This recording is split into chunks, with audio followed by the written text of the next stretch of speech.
তুমি যদি সম্পূর্ণ পৃথিবী পরিমাণ গুনাহ নিয়ে আমার সামনে আসো, সুম্মা লাকীতানি লা তুশরিকু বি শাইআ, হে আদম সন্তান, এই পুরো জমিনটা ভর্তি করা যদি অপরাধ নিয়ে আসো, আর আল্লাহ যদি তোমার সাথে তোমার এই অপরাধের মধ্যে শিরিক না দেখে, লাআতাইতুকা বিকুরাবিহা মাগফিরাহ, তিনি পুরো জমিন ভর্তি ক্ষমা নিয়ে আসবে। আলিম পাড়ার মানুষ আল্লাহকে ভয় করে, আল্লাহকে ভালোবাসে। ছেলে সন্তানের মোহে আল্লাহর দাওয়াতকে অস্বীকার করো না। ছেলে সন্তানের মোহে আল্লাহর এই দয়ালু ভাবকে প্রত্যাখ্যান করো না।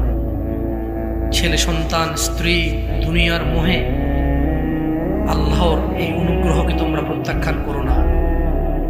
জেনে নাও আলিম পাড়ার মানুষ, ইয়াউমা লা ইনফাউ মালুন ওয়ালা বানুন, সেদিন কোনো কাজে আসবে না তোমার সম্পদ আর তোমার সন্তান।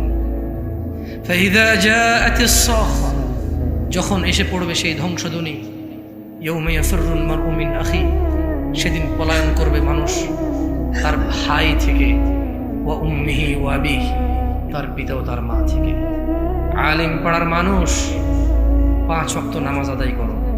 ওয়াল্লাহি তোমার 60 বছরের দাপট আলিম পাড়ার হওয়ার কারণে, বাংলাদেশের গাজীপুরের হওয়ার কারণে তুমি নিজেকে আজকে আল্লাহ তোমাকে কথা বলার শক্তি দিয়েছে বলে মুসলিম দাবি করতে পারো। জেনে রাখো, মৃত্যুর পরে তোমার আমল নামা যদি 5 ওয়াক্ত নামাজ না থাকে, সেদিন তুমি মুসলিম বলে বিবেচিত হবে কিনা হাদিস তা বলে।